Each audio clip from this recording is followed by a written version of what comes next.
بسم اللہ الرحمن الرحیم۔ آج کے اس پروگرام کے لیے ہمیں رینالہ خرس سے خط لکھا ہے جناب سلطان احمد صاحب نے۔ آپ لکھتے ہیں کہ ہم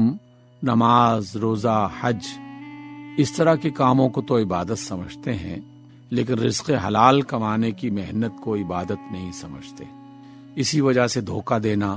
جھوٹ بولنا، اس میں ہم کوئی حرج محسوس نہیں کرتے۔ رہنمائی فرمائیے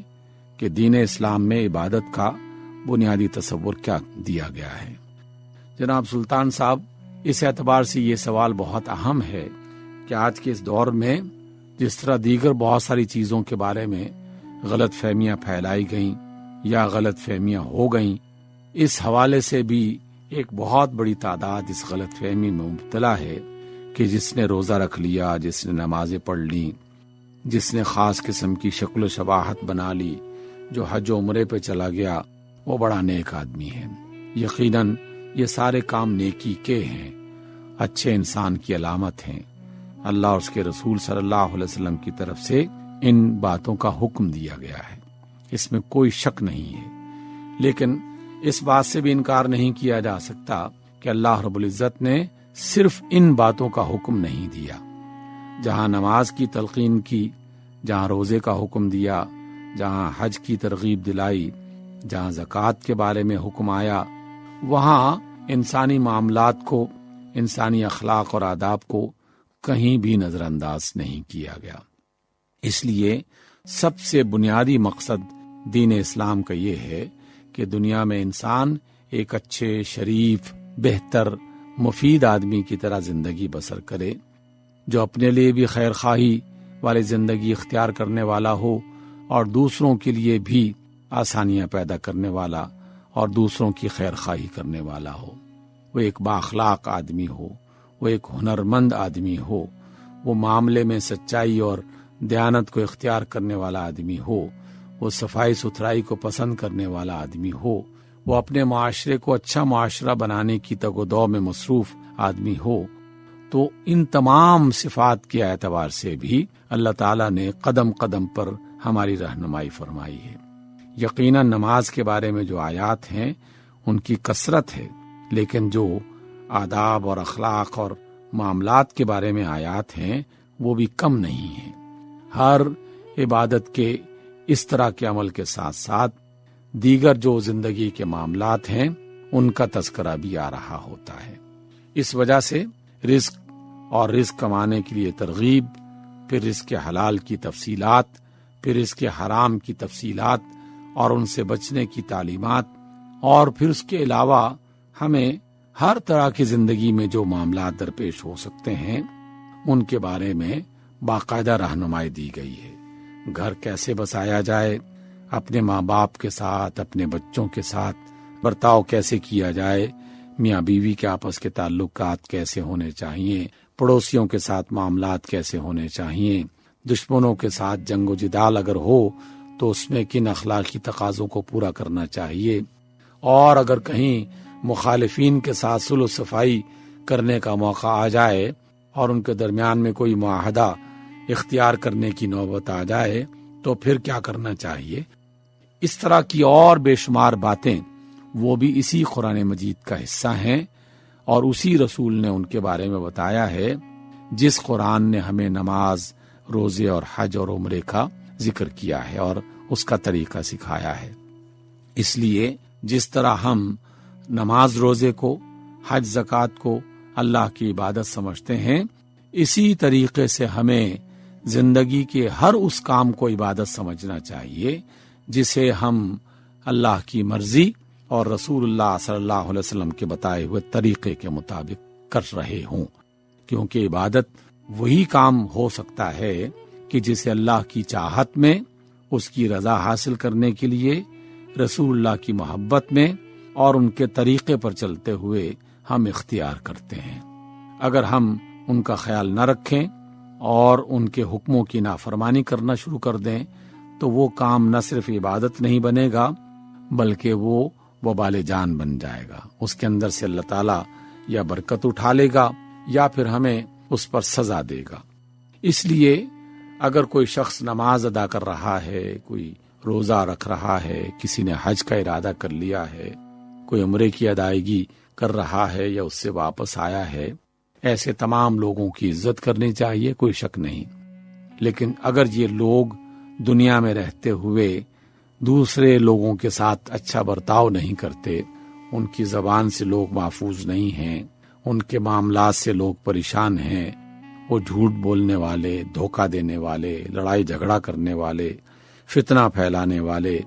قتل و غارت گری کے میدان میں کردار ادا کرنے والے، پھر اس پر فخر کرنے والے اگر یہ لوگ ہیں تو پھر ان کی نمازیں، پھر ان کے حج، پھر ان کی زکاتیں، پھر ان کے روزے سب کے سب بیکار چلے جاتے ہیں۔ کسی اللہ کے بندے سے کسی نے پوچھا کہ آپ بتائیے کہ شکر کیسے ادا کیا جا سکتا ہے؟ بزرگ نے بہت ہی مختصر انداز میں یہ فرمایا کہ شکر یہ ہے کہ اللہ تعالیٰ کی ذات میں کسی کو شریک نہ کیا جائے، اس کی عبادت میں کسی کو شریک نہ کیا جائے، اور اللہ تعالیٰ کی جتنی بھی نعمتیں ہمیں میسر ہیں ان تمام نعمتوں میں اللہ کی مخلوق کو شریک کر لیا جائے، اللہ کے بندوں کو شریک کر لیا جائے۔ مطلب یہ ہے کہ اگر اللہ نے رزق دیا ہے تو رزق تقسیم کرو،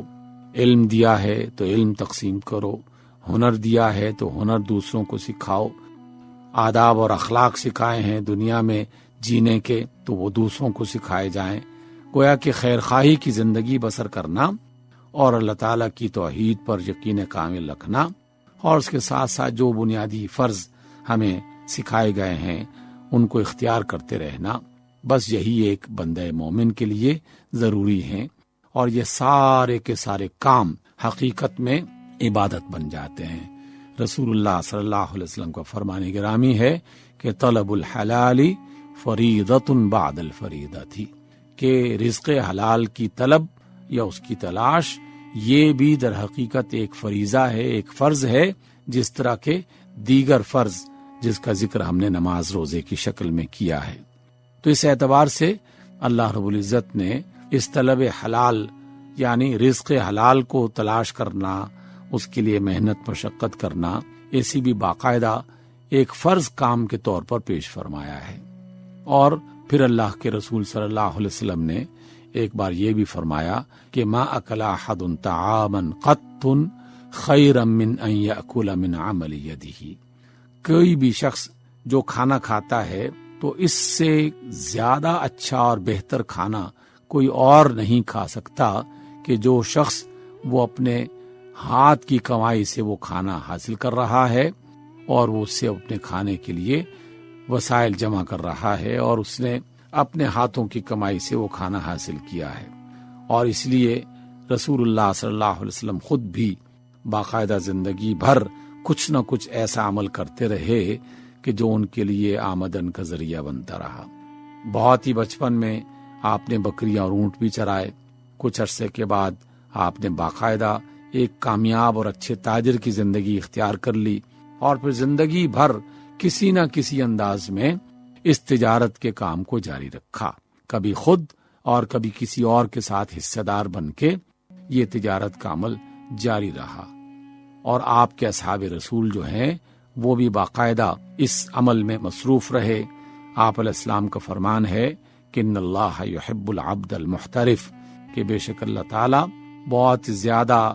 جو صنعت اور حرفت اور رزق حلال کمانے کے جو نئے نئے طریقے، نئی نئی ایجادات، نئے نئے راستے جو شخص اختیار کرتا ہے، اللہ تعالیٰ اس کو پسند کرتا ہے، اس سے محبت کرتا ہے۔ وَمَنْ قَدَّ عَلَىٰ عَيَالِهِ كَانَ كَالْمُجَاهِدِ فِي سَبِيلِ اللَّهِ۔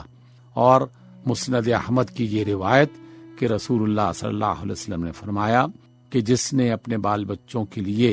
مشقت اٹھائی وہ ایسا ہی ہے کہ جیسے کوئی مجاہد اللہ کی راہ میں جہاد کر رہا ہے۔ ایک اور موقع پر آپ علیہ السلام نے فرمایا کہ جو شخص شام اس انداز میں گزارتا ہے، یعنی دن بھر اس نے محنت کی اور اس کو وہ شام ہو گئی، تو اس نے یہ شام جو گزاری ہے محنت کرتے ہوئے اور اس کے حلال کی کمائی حاصل کرنے کے لیے، تو جب اس کی شام آئے گی یعنی رات آئے گی تو اللہ تعالیٰ اسے اس حال میں پہنچا دے گا کہ اس کے تمام گناہوں کو معاف کیا جا چکا ہوگا۔ من امسا کالن من عمل یدیہ امسا مغفورا لہ، گویا کہ وہ شخص اب اپنے گناہوں سے پاک ہو رہا ہے۔ اسی طرح آپ رسول اللہ صلی اللہ علیہ وسلم کا فرمان ہے، ان من الذنوب ذنوبا لا يكفرها الصلاة ولا الصدقة ولا الحج ويكفرها الهم في طلب المعیشہ، کہ کچھ گناہ ایسے ہیں انسان کے کہ جس کا کفارہ نہ نماز بنتی ہے، نہ صدقہ بنتا ہے، نہ حج بنتا ہے، لیکن اس کا کفارہ جو ہے وہ رزق حلال کی طلب میں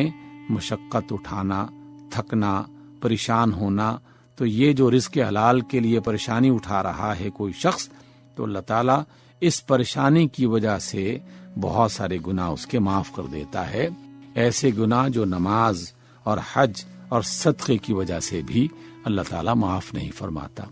دیکھا آپ نے کتنی بڑی فضیلت ہے رزق حلال کے لیے محنت مشقت اٹھانا یا کرنا۔ لوگ اسے عام سا کام سمجھتے ہیں، اللہ نے اور اس کے رسول نے اسے عبادت میں شامل کر لیا ہے۔ اگر کوئی شخص تجارت عبادت کے نقطہ نظر سے کرے گا تو یقیناً وہ اس میں بددیانتی اور خیانت نہیں کر پائے گا۔